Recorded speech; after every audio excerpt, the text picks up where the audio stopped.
Hey everyone, I'm super excited to be welcoming back to the podcast Hannah Ritchie. Hannah is one of the most thoughtful, smartest, and lucid writers on climate and sustainability matters. She has a new book out, Clearing the Air, which looks at 50 questions and answers around climate. It's available in the UK now and in the US from March 2026. The book, just like her last one, is excellent. Hannah, welcome. Thanks very much. That was a very lovely intro. You're most welcome. How important is honesty? I ask because 1.5 degrees, which I'm not sure is properly understood as a point target, but in any event, 1.5 degrees, when I speak to a lot of scientists, seems to be off the table. But a lot of them seem to be really reluctant to be publicly talking about it. And there's a question of sort of white lies and things like that. And the first question you tackle in your book is whether we are too late and what does it mean to be a 3 degree, 4 degree, 5 degree, 6 degree world. But I'm almost interested in also how important you think honesty is among scientists when communicating, and what do you think about our communication around the 1.5 degree target? Yeah, I think that I would obviously say I think honesty is very crucial here. I think that I think especially when it comes to scientific communication, trust in science, especially when you're talking about issues like climate change, where there are the risks of climate change, but on the solution side, that requires large investments. That requires large policy changes. That requires large behavioral changes from individuals. And there's a sense that people need to be able to trust in the science and what is being told to them if they are to back the solutions and policies that are needed for us to actually tackle climate change. And I think when it comes to the 1.5 degree target, I think you're right that if you actually ask most climate scientists, is this in any way plausible that we manage to stay below 1.5 degrees? The vast majority would say no, right? The reality is it's too late for us to reduce emissions quickly enough to stay below 1.5 degrees. And from my perspective, I think we should be honest about that. And I think we should be honest about that for several reasons. I think one is that the way that often that the 1.5 degree target has been framed is that I think now many people in the public have in their heads once we pass 1.5 degrees, there's this cliff that we're going to fall off, right? And something really dramatic is going to happen because they see it as this kind of threshold that we should never ever pass. And the reality is, I think, from a public trust perspective, the reality is that we've all passed 1.5 degrees and nothing dramatic is going to happen, right? Climate risk will gradually rise as we increase in temperatures, but nothing huge is going to happen exactly as we pass 1.5 degrees. So you're going to have the situation where the public who starts to believe that something dramatic is going to happen is living in a 1.52 degrees C world, and they're looking around and they're thinking, we were told this is going to kind of be the end of the world, and it's not. And I think that there is that risk that they start to lose trust and credibility in science, which is so crucial if we're to get people to actually act on this. Agreed. I think that seems really sensible. And I think without honesty, could we get enough about people not trusting experts or not trusting politicians? So the more you damage that, the harder it gets. In the book, you answer 50 questions, but I was wondering, is there a favorite question you like to be asked? Or is there a question you always want to be asked, but no one does? Um, I'm not sure about the latter one. I think the one that I think is most interesting when people ask it, because there's so many tangential questions and discussion points that come off of it, is what about China? Right. So often it's very, very common in countries like the UK. Actually, there are two questions in the book that are linked. Um, so in the UK, for example, what's often brought up is that, the UK is now only 1% of the world's CO2 emissions. What we do doesn't matter. Why should we really do anything at all? And the follow up to that is, yeah, that's because China is emitting so much, and it's purely on China to reduce and tackle this. And those two questions are very much linked. And I think the question of what's happening in China is so rich in detail and tangential discussions that I think it's always a good one to get asked. I think we can go into more detail here, but I think there's just an interesting paradox of China where the reality is it is by far the world's largest emitter. It does burn a lot of coal. It does still build new coal plants. So on the one side, it looks like this kind of climate villain, if you want to frame it that way. But on the other side, you could argue that it's one of the countries or the country that's actually taking clean energy deployment and decarbonisation the most seriously. So domestically, the rate by which it's deploying solar, wind, electric cars. So last year, more than half of new cars sold in China were electric. That's way ahead of many countries in Europe, way, way ahead of the US. So it's moving really quickly domestically, but is also really seeing the energy transition and clean energy as this kind of, I guess, new economic transformation for its economy. So they're really leaning into the manufacturing of the minerals we'll need, the solar panels, the batteries, to also export to other parts of the world. So there's this very, very interesting dynamic in China where it's this paradox where, on the one hand, it looks like a climate villain, but on the other, maybe it looks a bit like a climate savior. Yeah, we might as well touch on China as you've raised it up. I think that's a really interesting framework. And they do seem to be committed. They have targets and they're doing things. My two kind of little interesting factoids is, although they are building new coal, they have stopped funding new coal outside of China. So they used to be one of the largest funders of that, and that's gone away. And actually regular financiers don't really want to finance that all. So that's disappearing. And then I was just looking up, I think in the first 6 months of this year, so 2025, they built over 200 gigawatts of clean power. And that's more or less, I think if you translate it, that's 200 million households. So it's kind of a small country that they've powered. And it's about the same amount that the US wants to build in the next 5 years. On the other hand, that is actually just enough to offset the growth in energy that they need. So they're doing it, but it's only just spending, which is this push and take that you have with China. But I do think the question I always ask myself is, at the end of the day, do we really think that China is going to be part of the problem or part of the solution? And I think in the round, you're tilting it to being part of the solution, and you need to try and nudge it even further along that path. Yeah, I think there are a couple of interesting points again to elaborate on China. So yes, China is building new coal plants. What's interesting and people underappreciate is that coal plants are running less often, right? So the reality is, I actually don't care how many coal plants China builds. I just care how much coal it burns. And the reality is that even though it's building new coal plants, those are running less often. So you can have this scenario where it still is adding new coal capacity, but actually it's burning less coal and emitting less CO2. And as you said, part of the challenge here is that China's electricity demand is growing so rapidly, even though it's building huge amounts of clean power, that's just about making up that entire growth. So over the last few years, there's been this it's always kind of just been on the edge where solar and wind deployment are just about enough to cover electricity demand, but not quite. So that's why coal has increased still. But as you say, in the last year, and particularly in the last 6 months, actually that has outpaced electricity demand. So there are estimates that China's CO2 emissions have actually fallen from power in the first 6 months of this year. And I think in terms of a really key, I think often it's useful to have a kind of pivotal, milestone point at some point. And I think that will be, a global peak in CO2 emissions where we can say this has peaked, let's now get emissions down. And what's absolutely crucial to that is China's emissions peaking, right? Basically, when China peaks, the world will peak, right? And it's very hard to predict peaks, but I think people are now starting to get a little bit cautiously excited that we could be on the brink of this peak in emissions. Yes. So part of my job is forecasting, and I would say that within 5 to 10 years, my probability of peak is very high. Maybe not 1, 2, and I can't name you the exact year, but if you say 5 to 10, it does very much look like we are going to peak and potentially sooner. I was trying very hard in the book to find a question that I'm asked a little bit, which you don't address, and it was really hard. So those both 50 are really good. But one which doesn't appear in the book, maybe it's slightly social political in some regard, is about whether our decision to have children should be influenced by our thinking on climate. And I think to some extent, this is actually mostly an accounting quirk or static models that people don't quite understand.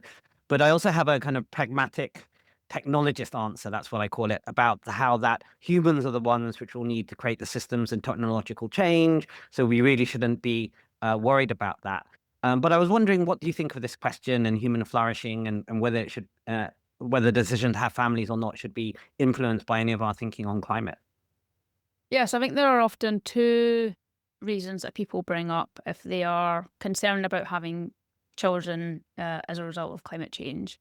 And one is like an input and one is an output. So, one of the key concerns is that by bringing another human into the world, they will increase environmental pressure, they will use energy, they will consume fossil fuels, and they will just increase the amount of CO2 emissions and the challenge with climate. Um, and this often leads to the notion that, actually the root of the problem here is population growth. And if we could dramatically reduce population growth, and that would lead to individual decisions to have fewer children, then we would be on a much, much better path going forward than where we are. And I think the reality is when you break down the numbers on this, any demographic changes we make today will have almost no impact on emissions and global temperatures going into the future.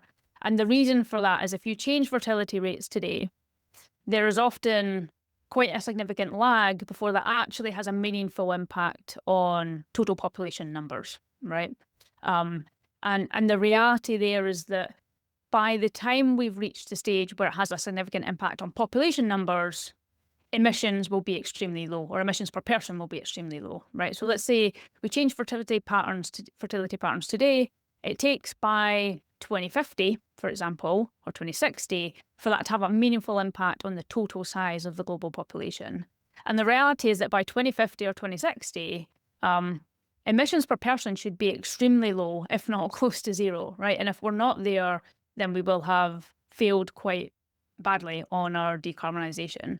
So at the point by which population could have any meaningful impact on emissions, total emissions and per capita emissions should actually be very, very low. So and I actually covered this on a post on my Substack, looking at there was an interesting paper that came out trying to model this, and I think the end result was that a change in many billions of people in total population by 2100s would have I think it was like 0.1%, 0.1 degree change in global temperature. And that was for, having billions of people difference in the total population.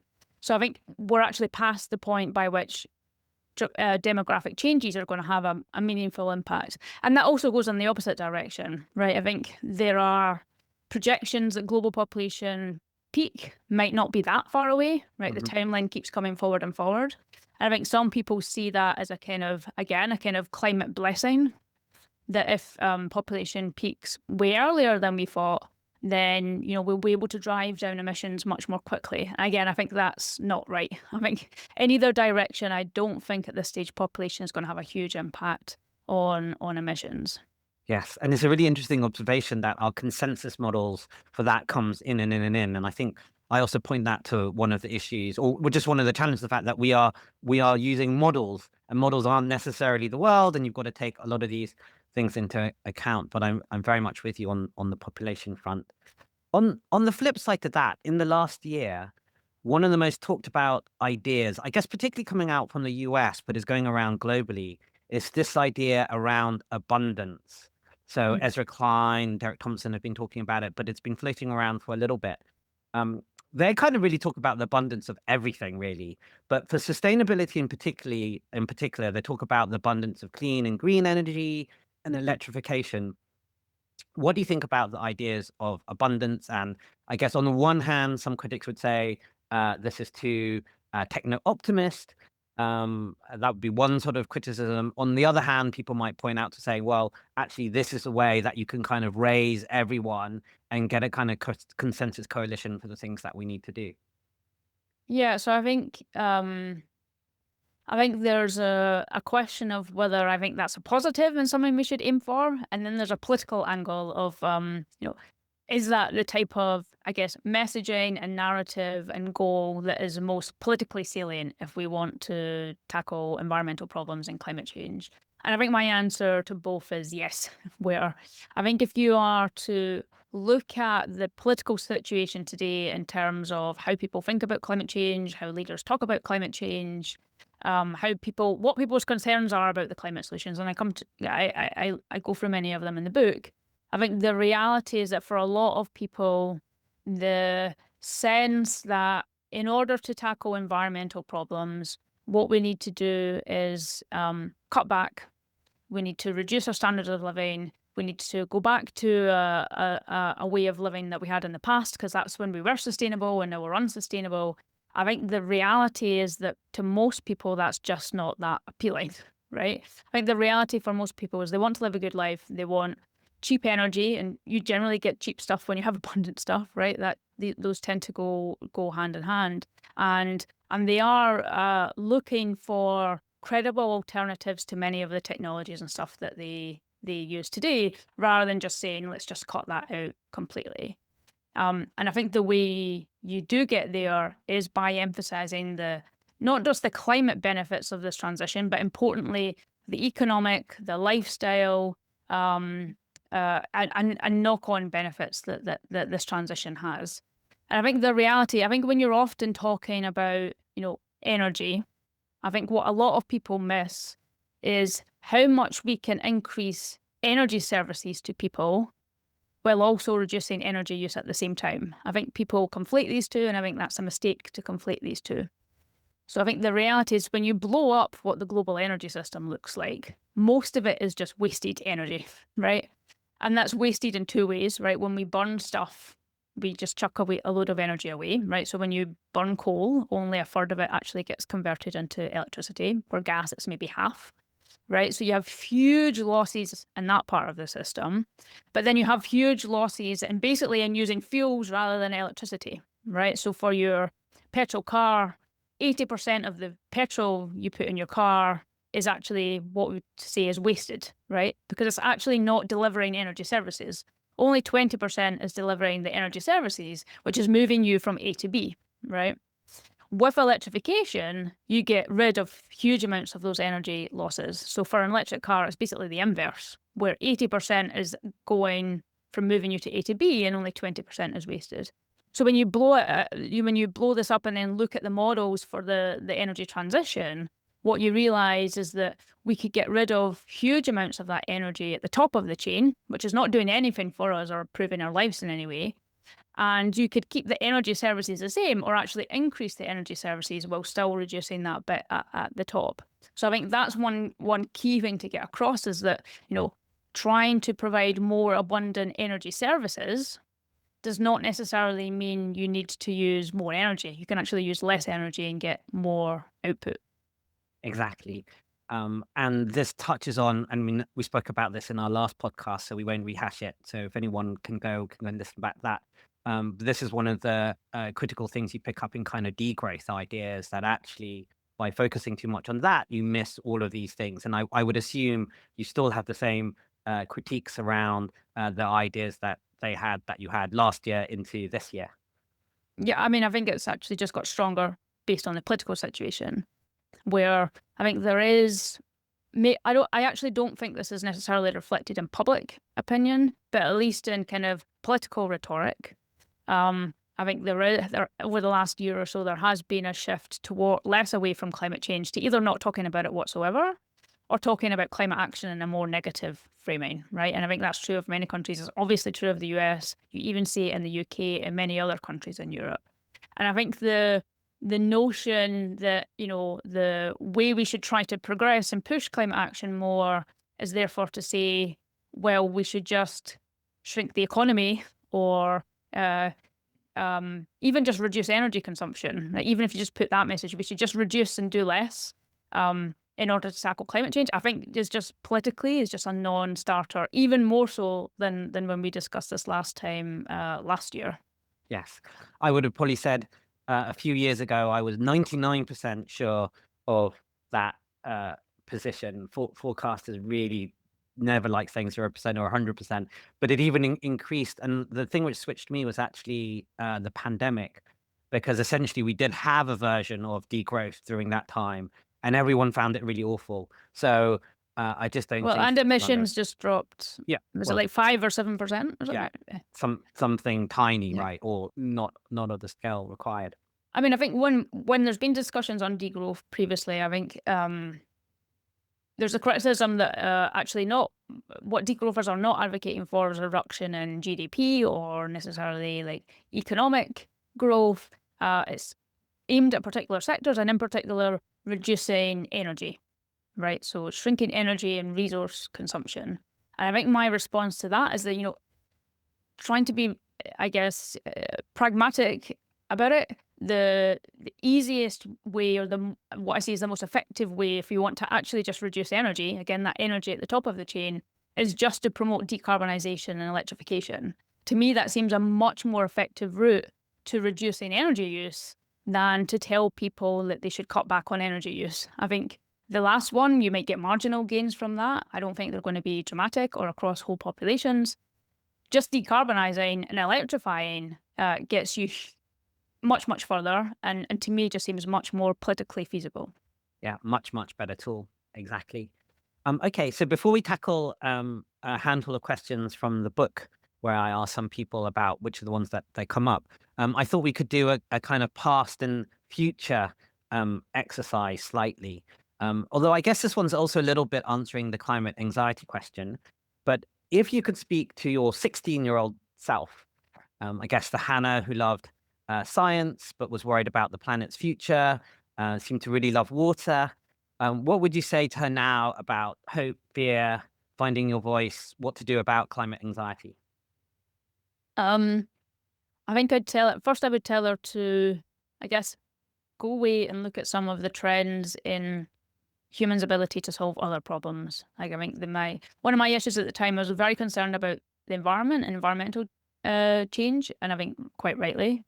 Um, But the issue is that I conflated that also with human development challenges. So the environment stuff was getting worse, but also all of the human development challenges were getting way worse. And we were kind of living in the worst times on almost any dimension. And the reality is, if you look at the data, especially on human development measures like health, child mortality, poverty, hunger, etc., over long time scales, we've made huge amounts of progress on that, right? So humans are capable of solving problems when we put our minds and resources behind it.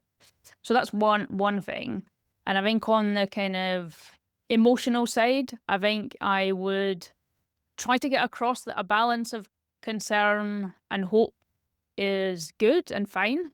I think often we are told to push in either just one or the other direction, or that's the way, at least the way it's framed. So now I'm relatively optimistic, and you could call me hopeful in some sense. But I think people then conflate that as me being unconcerned in some way or not taking the problem seriously. And I think the reality is you can actually being hopeful and optimistic about our ability to solve challenges has a prerequisite that you have to believe in the challenge in the first place, right? You have to acknowledge there's a problem or an issue to solve, but then also have some sense of optimism and hope that there are things that we can do to tackle it. And I think at the time I was only in the fear, anxiety, there's no way we can get out of this box. And I would try to instill that bit of optimism that there are things that we can do. And let's take hopeful Hannah and put her into the future. And now hopeful Hannah is maybe 70 or 80 years old. In fact, is likely to be 90, 90 to 100 years old with the kind of life expectancy cohorts that we're looking at now. What do you think future hopeful Hannah, say, might write back in a postcard to us today? Oh, that's a very good question. That's one of those kind of end of history illusion questions, right? Where Well, maybe not quite I end think of people history, but assume maybe that something. their growth trajectory is finished and I'll be the same when I'm 90 as I am now, and that's obviously wrong. Um, oh, I can tell you what I'd hope we would write. Yeah. I hope what I would write back to my current self is is trying to instill how much awe and wonder is to come. I think a lot of people, if you ask them now, have very much lost any sense of I guess, excitement about the future that lies ahead, right? Like it's either things are going to go backwards and we're going to regress, or we're just going to kind of trundle along and muddle through. And it seems like there's very little to be excited about in the coming decades. And I don't believe that to be true. I think there's lots that we can be excited about, whether it's technological change in energy, whether it's innovations in health, which we just discussed off the podcast prior to this. I think there are huge amounts that I would like us to be excited about and hope that we make huge amounts of progress on. So I guess when I'm 90, I hope that we write back to ourselves and I write back to my current self and say, you were right to be excited, but actually you should have been more excited because what's happened in the next 50 years has just been absolutely incredible. Yeah, that's a really good way of thinking about it. I was thinking about this question as well, and I have a similar view. I guess I do a little bit, unfortunately, about thinking about risks and opportunities in life too much, and a lot of people worry about what I would call these left tail risks, so something really bad happening, which Mhm. is possible but quite small. But I don't think they think enough about the equal and opposite. Well, I think equal and opposite, and potentially bigger and larger. I'm going to call them right tail risks. And my example for this is actually in both AI and obesity. Whereas if you went back 20 years ago and you asked people about the state of where we're probably talking about peak obesity, and you described what some of these AI things are doing today, they would have said, well, that's kind of fantasy. And actually, we have it today. And that's actually even 10 years ago, you would have said this. So when you go forward, you're going to have all of these positive surprises that we don't know. Yes, you are going to have probably some negative ones as well. But like you say, the awe and wonder of some of those positive ones, it is hopeful, Ben, is very much hoping that I'd be writing back to talk about that. So I was going to ask from some of the questions which comes up in the book. So I sort of took a small sample and said, "Oh, what are the questions which you're kind of asking?" And one which came up, which was essentially, "Can we transition fast enough?" So, what's your thoughts on that? I guess you answer it in the book, but I don't know if it's been updated. And what would you say to that question? Yeah, so I think it's maybe worth thinking about what enough means, right? Like everyone, like it's a very subjective term, and everyone will have their own definition of what enough means. For some people, um, actually, the answer to that is just no, because enough for them was staying below 1.5 degrees, and we're obviously not doing that fast enough to achieve that. So I think that it's a somewhat subjective question. I guess my part of my opinion on it is, can we potentially transition quickly enough probably for around 2 degrees, right? So for me, now 2 degrees is the kind of ambitious but potentially achievable target, and that's kind of what my enough is kind of measured against. And I think the framing in the background here is that, we do need to undergo these huge, or actually several huge energy transitions, whether that's moving away from fossil fuels and electricity, but also the kind of electrification transition, industrial transition, so a huge range of different transitions. And the framing here and argument put forward is always that historically, if you look at the long run data, well, some argue that there's actually never been an energy transition because any fuel or energy source that we've used in the past, someone in the world today is still using it, right? So we've not even passed the transition away from wood because some people in the world, that's their main source of energy is wood, right? So that's the first argument. But the second argument is that even if you do look at energy transitions in different regions, it takes 70 years to transition from coal to gas, or it takes another 50 years to transition from gas to oil. So these tend to take, half a century or more, and the reality is we don't have that amount of time. And I think the key thing there is that if you look at the speed of the rollout of clean tech today, it's much, much faster than the rollout of any of the fuels or technologies that came before it. So solar in particular is accelerating extremely quickly. Wind is in second. Nuclear is now not growing very slowly, but it did in the kind of 60s and 70s. It was growing extremely quickly. And then you got coal and gas, which were rolled out much, much more slowly. I think the key point there is that as part of these transitions, what we're doing is we're transitioning from our energy source being commodities So coal and gas or oil is stuff you dig out the ground that has some sense of fixed economics behind it. It has some sense of fixed speed behind it.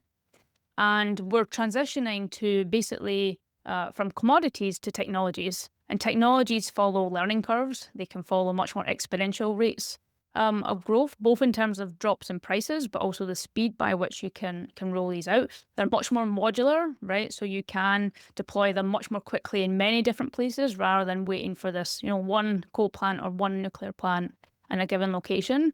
So I don't think it's appropriate to necessarily use the models of transitions in the past to therefore say, because it took 70 years to transition from one fossil fuel to another, that means it's going to take another 70 years to go from fossil fuels to clean tech. I don't think that's an appropriate extrapolation to make. Yeah, I think that's really clear. And I think you also make the point that, again, depending what you think is enough, it's still that every point 1, point 2 counts over that, it Yep. lowers your risk, and for all of those type of things. There was also a set of questions in the book which essentially was around resources and sort of the technical capacity of things. I'll put them together. And so one was, what happens when the wind doesn't blow?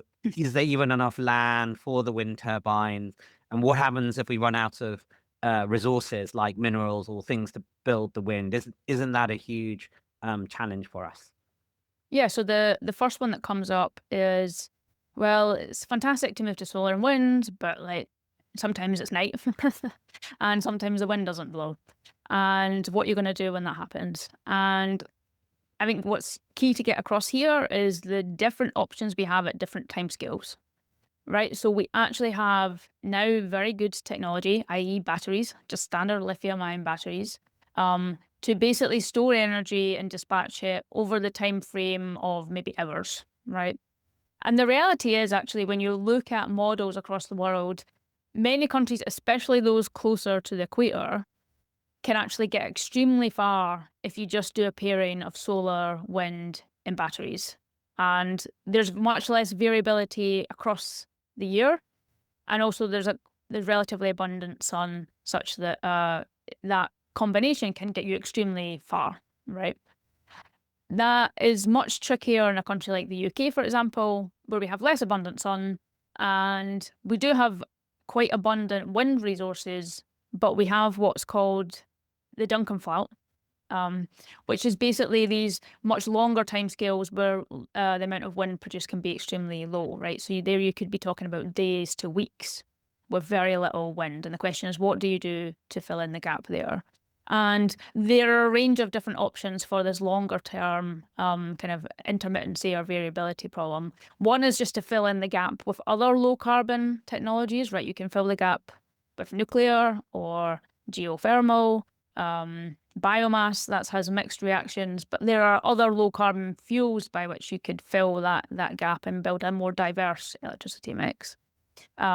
There is the opportunity for long range transmission, right? So even if it's not windy or sunny where you are, there's somewhere else where it is windy and sunny, right? So there is this possibility, especially across the US, like large countries, even domestically can dramatically increase internal transmission and trade of electricity. But even across Europe, I think there's lots of scope for Europe to do a much better job of managing this load across the entire country, rather than every single country building an energy system purely for themselves. In that scenario, you massively overbuild, right? So if the UK was to, or any country was to only build energy supplies to power itself and it couldn't trade with anyone else, you would build more wind and more solar and other resources than you actually need, right? So that's one option. There are other forms of heat storage. So thermal storage, for example. There's storage in bricks. There's lots of different longer term storage options. And then there's options like hydrogen, which is a relatively expensive option relative to batteries, for example. But for these longer time frames would be necessary. You just cannot build enough batteries to cover this. So my main point is that there are a range of different options to manage this variability And I think the reality is, again, is that most countries can get pretty high rates of penetration of renewables, 80% or more. And then there's the question of how do you fill in the final 10% or 20%? And I think the not knowing exactly how we're going to do that shouldn't stop us from getting to 80% now. And I have a lot of confidence that we will solve that final 10% or 20% in the future. Yes.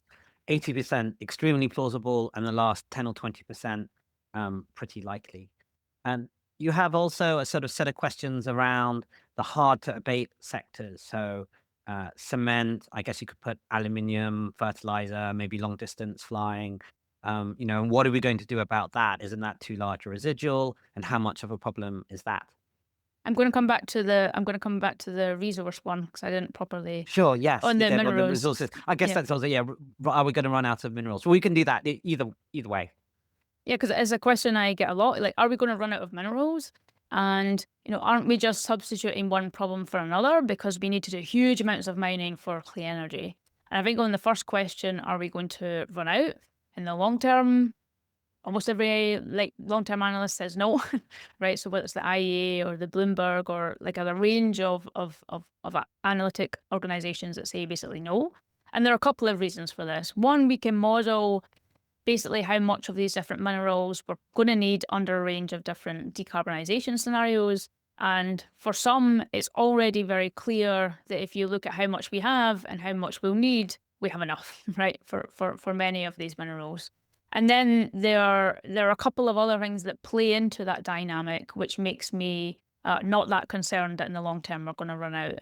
And one is that we are extremely good at finding new stuff when we are motivated to find new stuff, right? And this has been part of I guess, our you could call it our curse or our benefit of fossil fuels, where we just continue to find more of them. So every time there were lots of projections about peak oil, and then we just found more oil.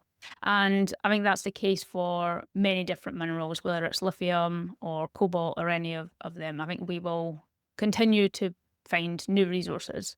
There's another dimension to this, is that we get more efficient at using these resources for these technologies, right? So a solar panel today does not contain the same amount of silver or silicon that it did 10 years ago. It uses much, much less, so become much more efficient at using these materials.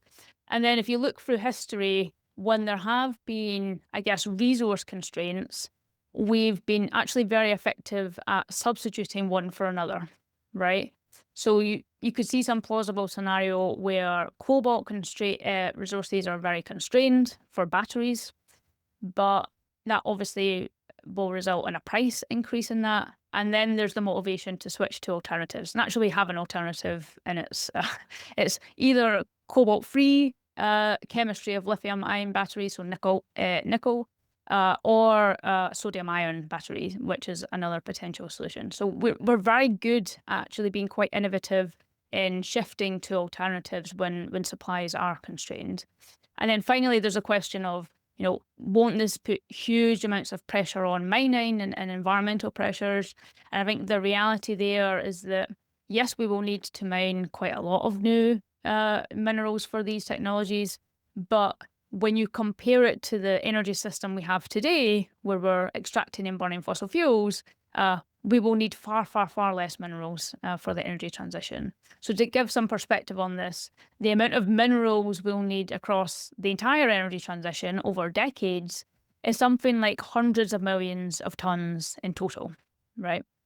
Compare that to the fact that we extract 15 billion tons of fossil fuels every single year, and we'll continue to do that every single year, if not more, if we continue with a fossil fuel-based system. So, we're actually talking about orders of magnitude less mining by transitioning to clean energy than sticking with the status quo.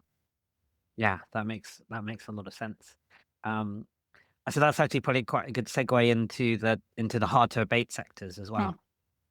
What was the specific Well, so question? I guess the set of questions is, what are we going to do about the hard to abate sectors like cement, aluminium, fertilizer, and the like? We can't seem to do anything about it. Is it going to be too large of a problem?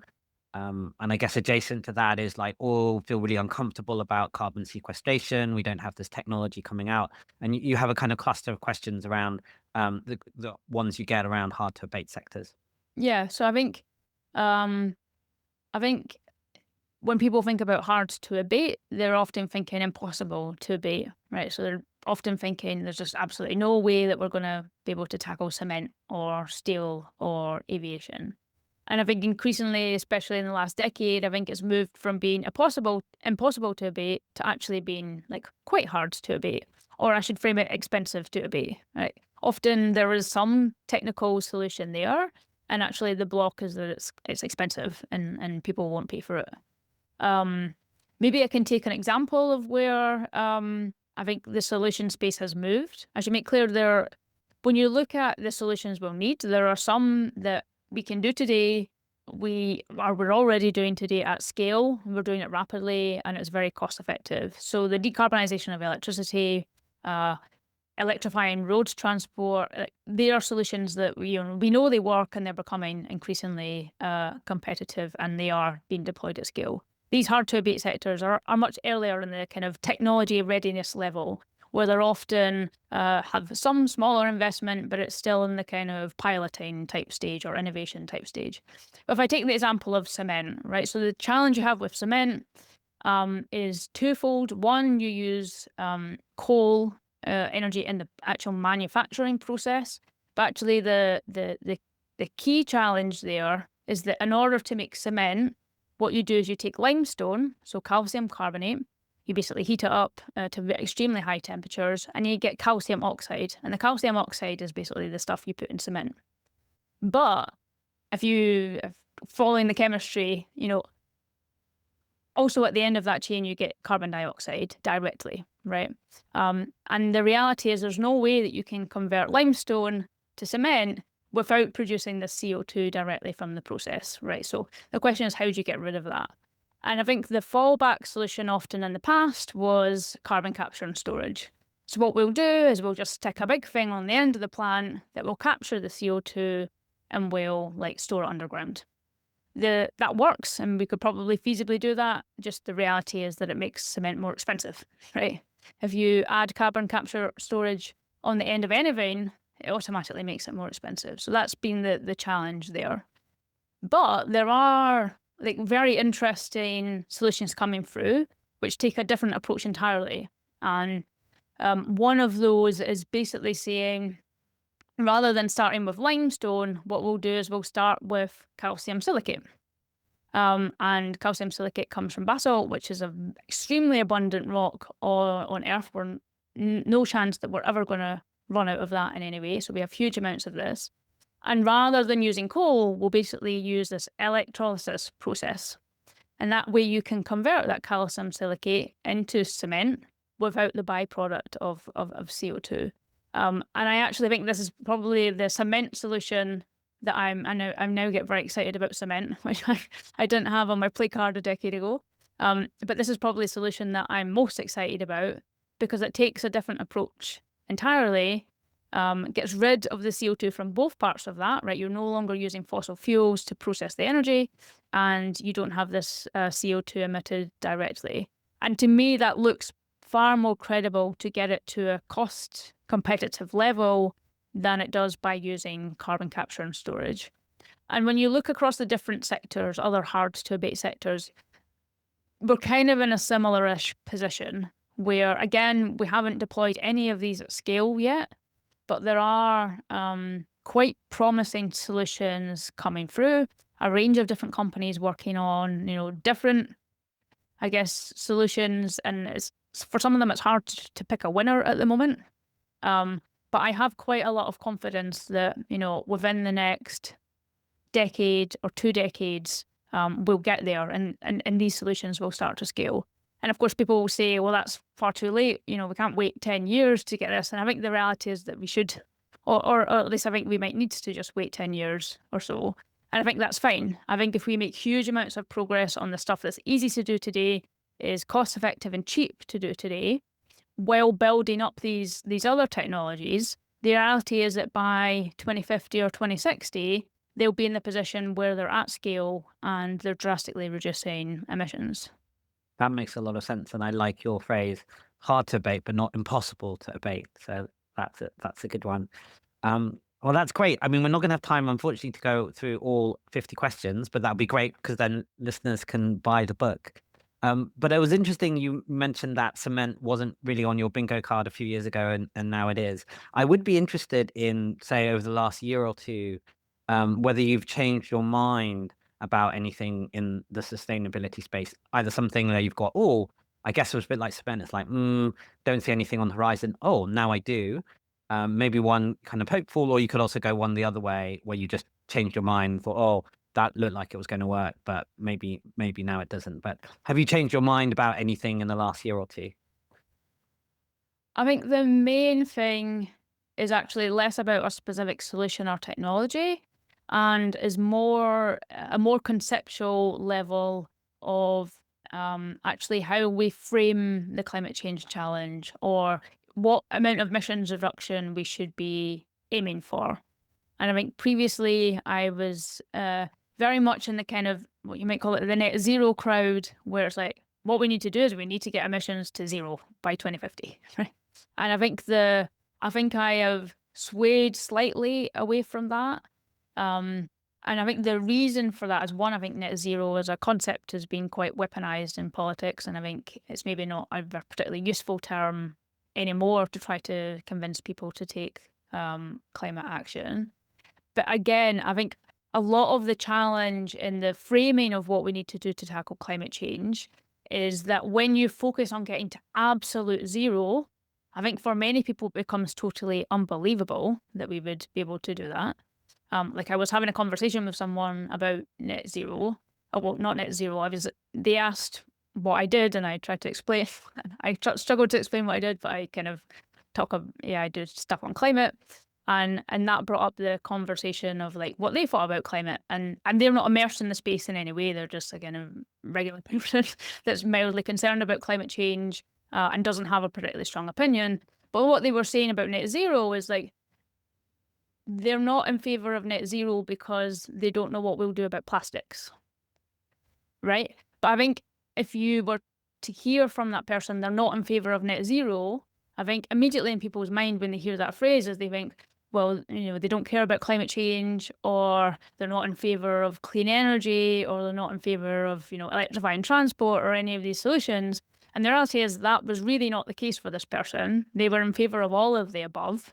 But the reason they weren't in favor of net zero is because they didn't know what we would do about plastics, which is like 2% or something, right? And I think this like narrow vision on how we get completely to zero, I think in some sense blocks people from engaging with the issue, and is maybe a bit of a distraction from the stuff we can really have a go at and dramatically do to reduce emissions today.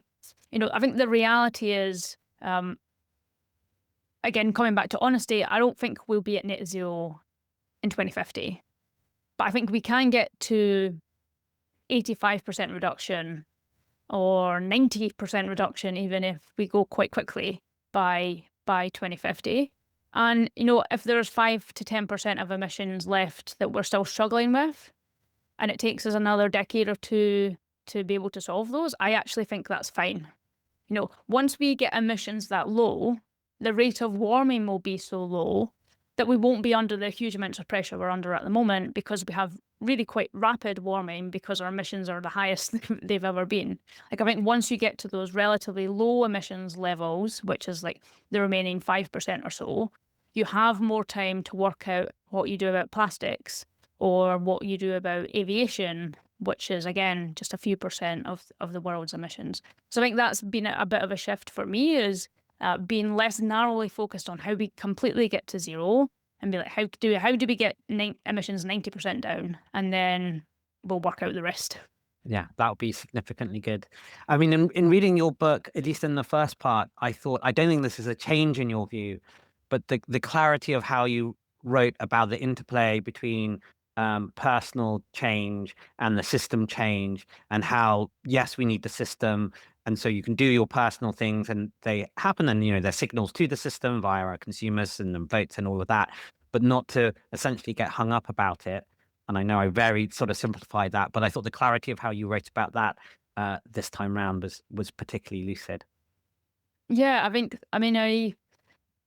frame it in this way, and I think it's true that I think they're often two extremes when it comes to these discussions. Like, on the one hand, you have people that say, this is all about individual behavior change. And, as individuals, if we all do our bit, then, sum it all up and we'll have fixed it.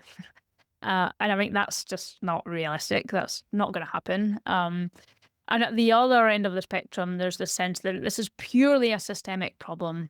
And actually, it's basically just on fossil fuel companies and some governments to take action. And if they do that, then the problem is solved and they bear all the responsibility. And again, I think that extreme is also incorrect. Like, I think that's a false dichotomy. That is either an individual change issue or a systemic change issue. I think the reality is the role that governments, companies, investors, etc., play is absolutely crucial. But what their role is to make sure that there are low carbon alternatives available, that they are affordable and cost effective for people to adopt, and that it's made, easy for people to do that, right? The infrastructure's there if infrastructure is needed, that the grid system is stable, so people have stable, clean energy supplies, etc.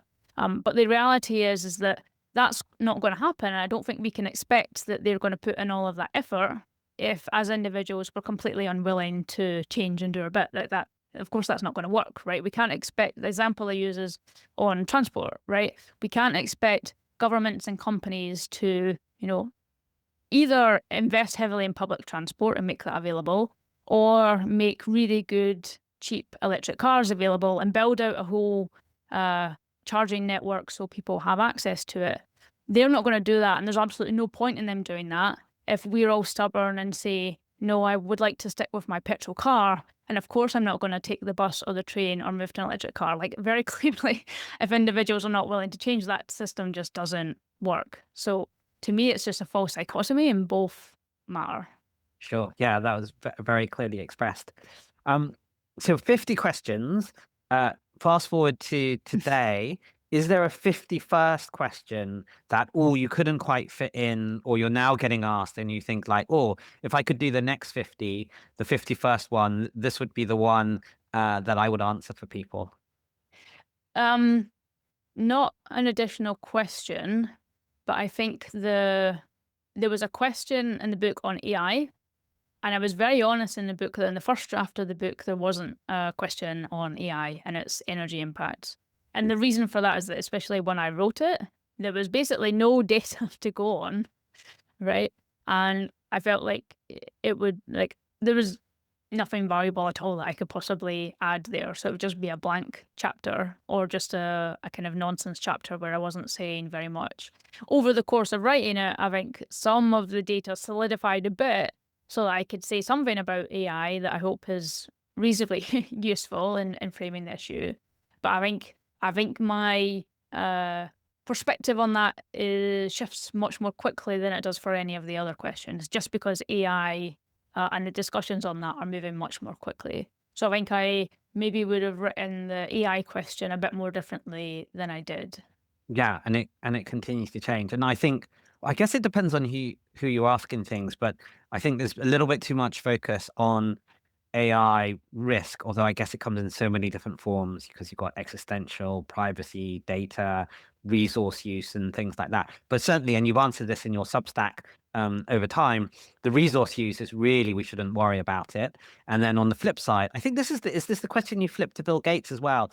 AI is going to enable, I think, a lot of technology things. I was looking at the climate models that NVIDIA are helping. There's been this Google stuff on protein folding within health. I know that's not directly sustainability, but it was going on to do all of that. And that's really hard to predict as well, because it's more of an enabler. But I do think that could really be impactful. Yeah, I think I mean, we didn't even at the time when I was writing the book have very good estimates for, like, everyone's interested in how much energy a ChatGPT or Gemini or one of the chatbot queries uses. And we really didn't have very good data at all at that time. We have imperfect but slightly better data now.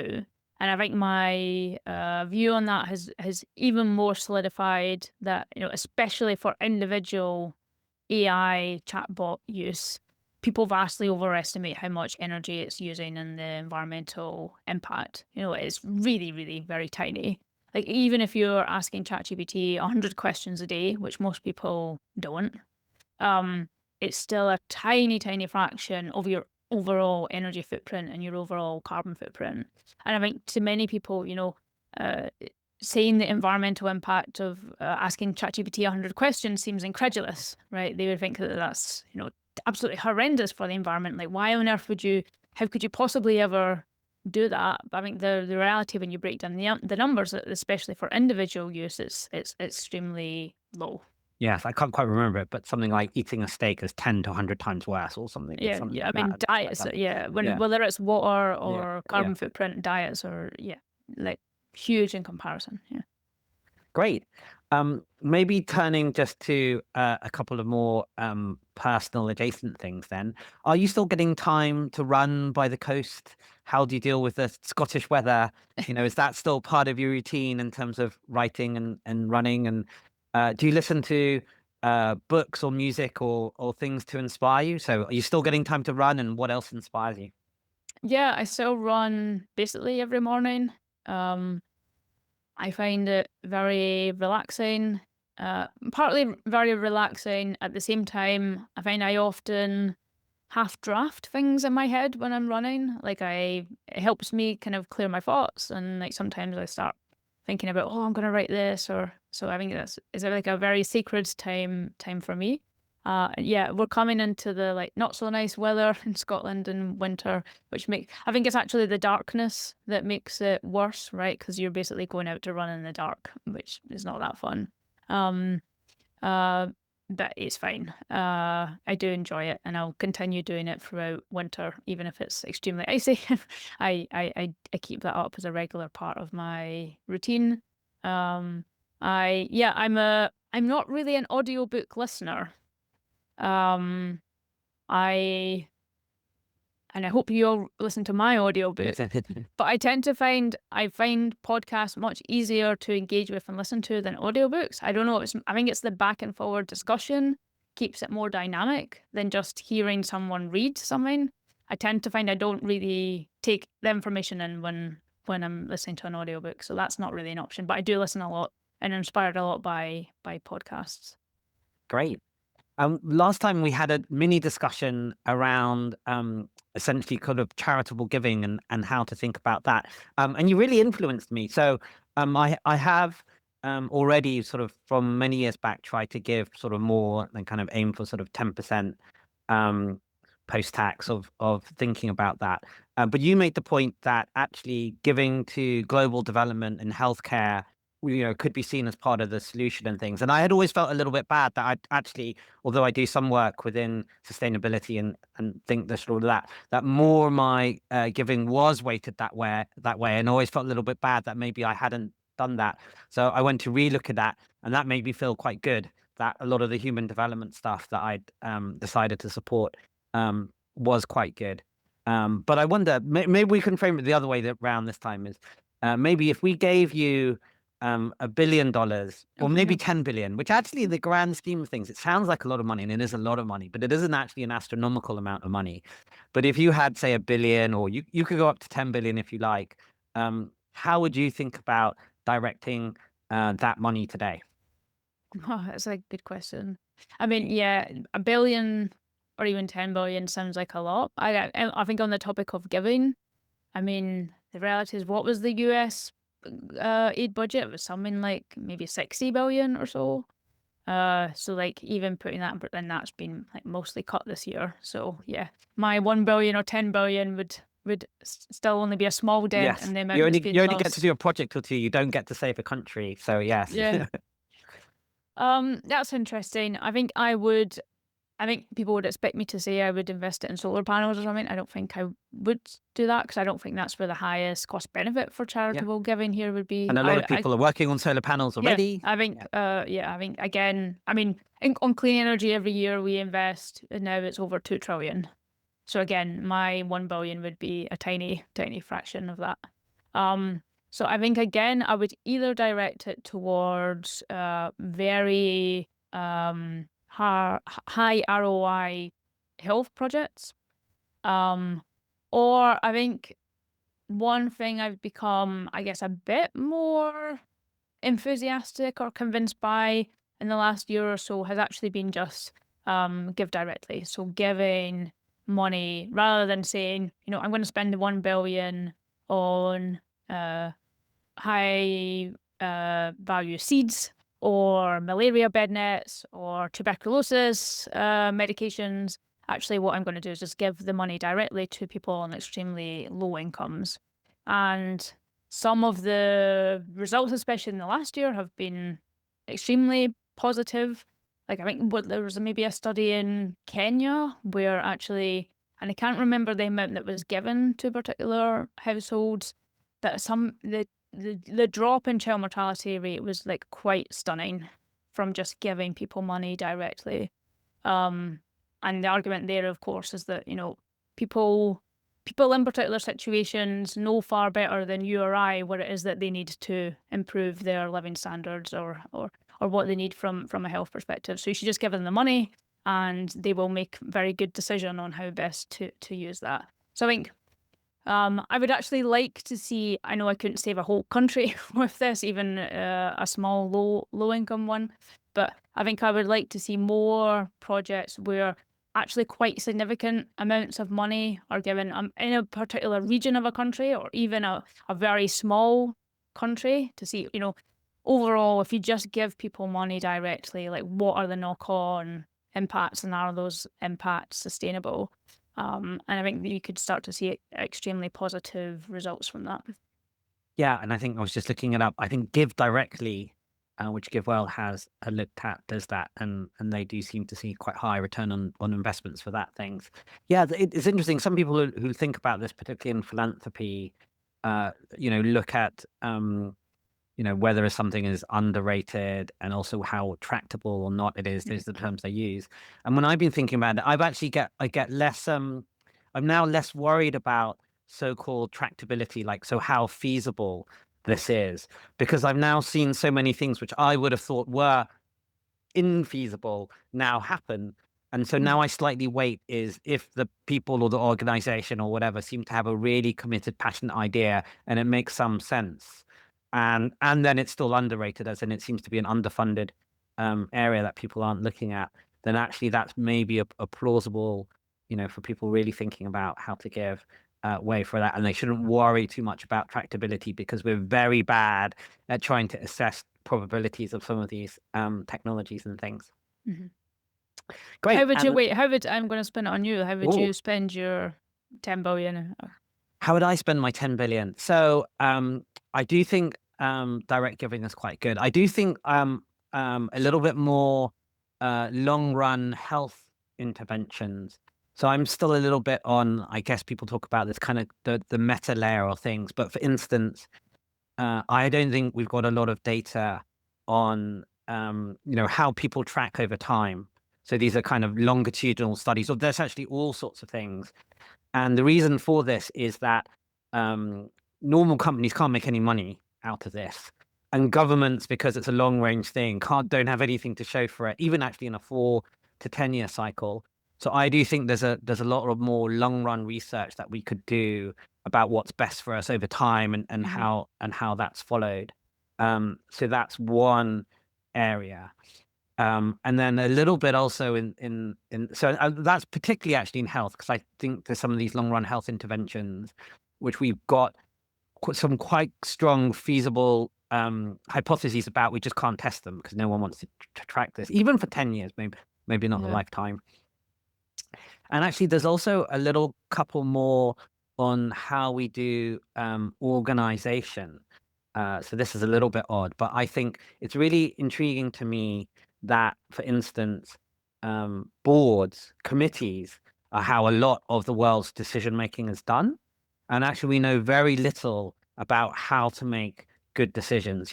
Why is it in the world of sustainability that a lot of the sort of technocratic experts, people deep in the weeds, actually have quite a lot of consensus on what we Hmm. should do, but it can't transmit into actual practical action. Um, and it's just not simple. You kind of think, oh well, why can't we do that? And that seems to me a layer to slightly unpick. So I'd probably do a little bit for that because I don't think it's too expensive. And then this other area which I think is a bit underserved, I guess, comes under this idea of venture philanthropy. So again, it's this slightly higher risk, normally smaller amounts of money for people who I guess they come across as these kind of moonshots, slightly quirky ideas, to borrow phraseology from venture capital VC, that's kind of like a pre-seed or seed, so kind of quite early. But actually, when you look at the history of how really great ideas have come about, even things like AI and things, it seems to be overweighted in people who, if you looked at it, you just thought, well, that's a crazy idea that we shouldn't back. So if that was what we thought, then actually we should probably at the margin be backing maybe 10,000 more of those ideas with just $1 million, say, or Right. 100,000. Because if only just one or two of those happens to be really transformational, then you've made a really big ROI, even though actually 9,000 of them are going to fail. Uh, because I thought about this. People say, "Oh, we are investing in something high risk," or governments say, "Oh, we've done this in high risk."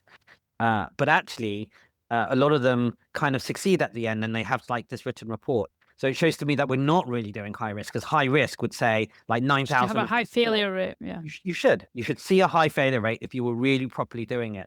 And for all sorts of other agency problems, I mean, I don't think government's ever going to do that. It's like, oh well, we just spent your billion and nothing happened, which is the median scenario. But there's one thing did happen and it transformed our world, and I feel we're a little bit light on that. So those are my quirky ways of doing it. But my base layer probably still actually is health interventions.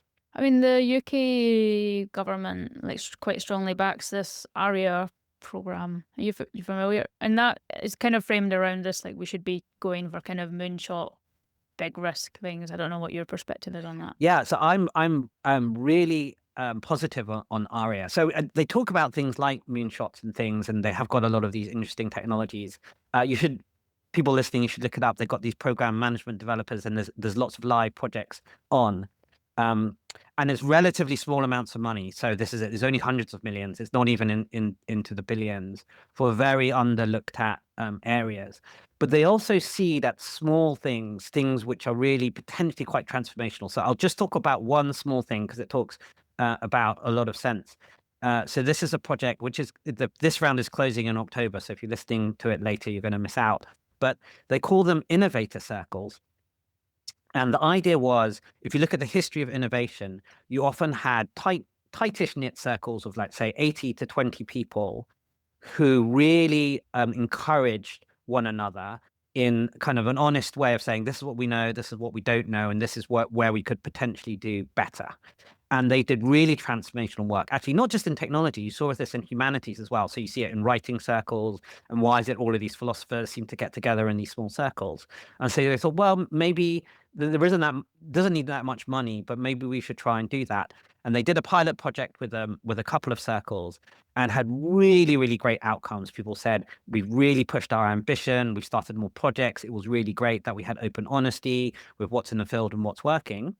And they're now going to seed with not that much money, people who wanted to do other innovator circles in technology and the like, and funding that.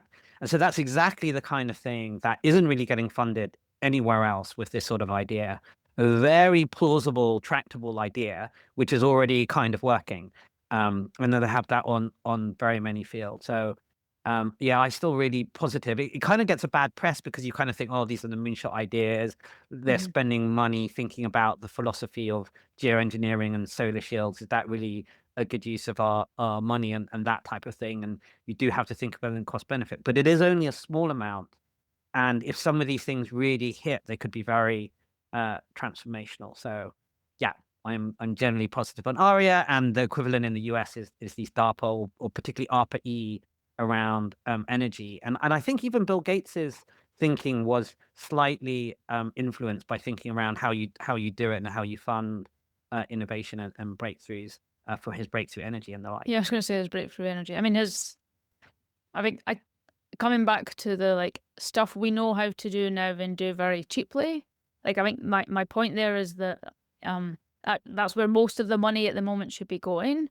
But the reality is for these hard to abate sectors and stuff that we were discussing earlier, for them to be ready in 2040 or 2050, right, you need some amount of investment now, and it is that early stage kind of seed investment that gets innovators going. So I actually think some of the kind of calcium silicate cement solutions we're talking about was initially funded or backed by Breakthrough Energy, kind of Bill Gates' kind of incubator for energy solutions. I think he does a lot of this focus on this kind of hard to abate stuff, or stuff that seems less tractable, as you were saying, but does need some small amount of funding now if you want it to be at all a reality in 2040 or 2050. But the point is that you don't need to be investing trillions in it right now, because there's actually nowhere for the trillions to go right now. It needs that exactly. kind of It's probably just tens of millions or whatever. I'll tell you my two other left field intractable, not tractable ones, but the things in that is I do think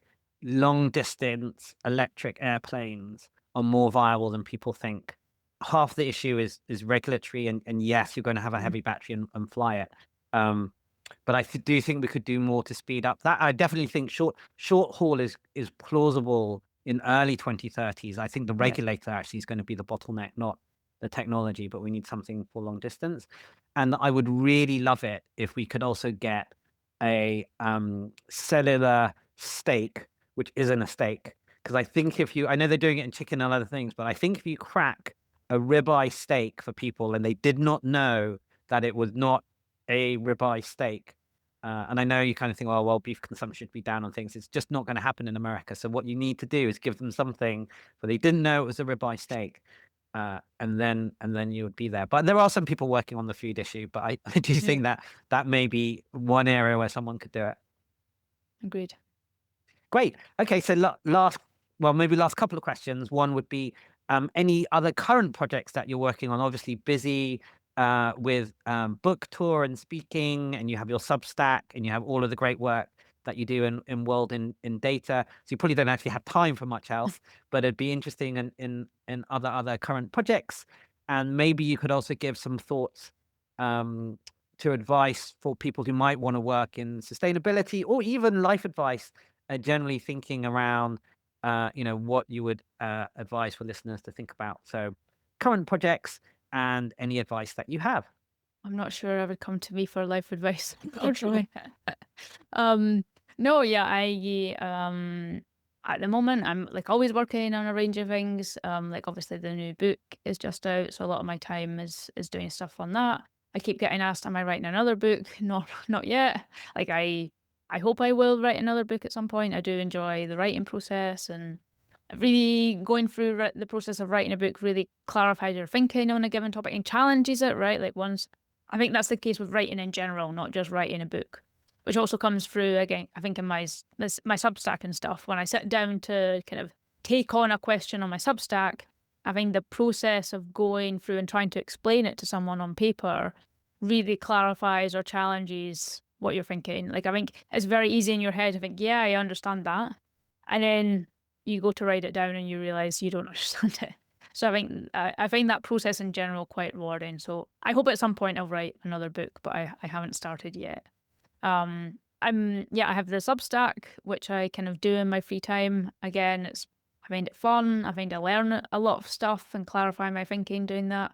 I also have a podcast where we Solving for Climate, where we talk to a range of people like innovators, entrepreneurs, people in policy, academics, about different parts of the climate challenge and what they're working on and what we can do to solve it. Like the emphasis is not on just talking about climate change, it's solving for climate. So we try to focus on the solution lens of the problem. And then my full-time job is at Our Own Data, and there I work on like a very, very broad range of stuff, like Still quite a lot of climate and environment stuff, but lots on health and foreign aid, um, and demographics, like very broad. And I really enjoy that process of being able to explore and engage with a range of different topics and work on interests outside of climate and environment. And I think on top of that, I have very little time to do Mm. much else. Um, but yeah, I like the having a diversity of things. I think in terms of like advice, I think I think it's easy to then index on your own experience because that's all you can really draw from in a real way. But I think based on my own experience, I think one thing that's been really key in a kind of professional level or like finding my place in the world where I feel like I can have some impact has really been finding that combination of different skills that in some way carve out a niche for yourself or make yourself a little bit unique. And that kind of niche for me has been this mix of the kind of environmental, scientific background, um, enjoying writing. I think the enjoyment of writing is a key part of it, but also being okay at writing, and explaining things to a general audience. And then the kind of data science, data visualization dimension of that. And often people working in the space will have like one of those, right? So like there are obviously many, many good environmental scientists and people working on the science. There are often extremely good and beautiful writers, and there are people that are fantastic at in-depth data analysis or making beautiful data visualizations. But what's quite rare is like trying to somehow combine all those three into a particular kind of career trajectory. And that's kind of where I think I've landed. I don't know if it's been deliberate. I don't think it's been deliberate. And I think that's another key part of my advice there is that like if I look back on my kind of trajectory, I think at no point was it really obvious what the next step would be. I think what's been really key has been it's often talked about as like trying to increase your surface area of opportunity. And a big part of that, I think, is actually putting yourself out there. I think a big part of that is working in public or writing in public or building a public portfolio so people can see your work, they can judge your work, they can engage with your work. And I think, if you do that and do that quite well, stuff tends to come at you. And then you often have like some capacity to be able to pick what you want to do. Like, that's not for me, but this is for me. And I think that's the kind of bumpy road I've been on in my career so far, but it's been enjoyable. And I think um, I hope that it's made some impact, I guess. Yeah, that sounds great. Try and find out what you like. Don't be shy to share your work in Mm, public. You might find some good things happen. yeah, exactly.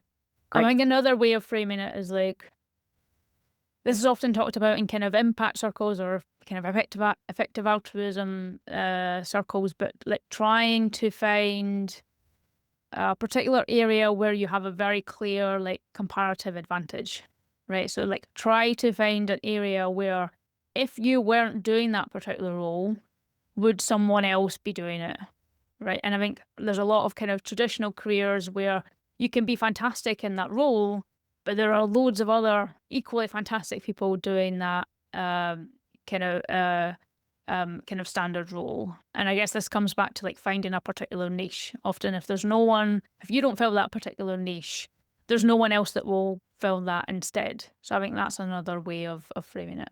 Yeah, for sure. And you can combine them, at least this is talking from Yep. my experience in the sense that I don't know many other people who are an investor, do podcasting and write plays for theatre.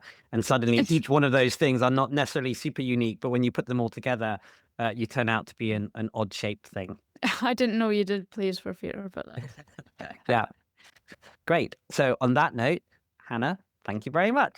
thank you very much, Ben. Really enjoy our chats.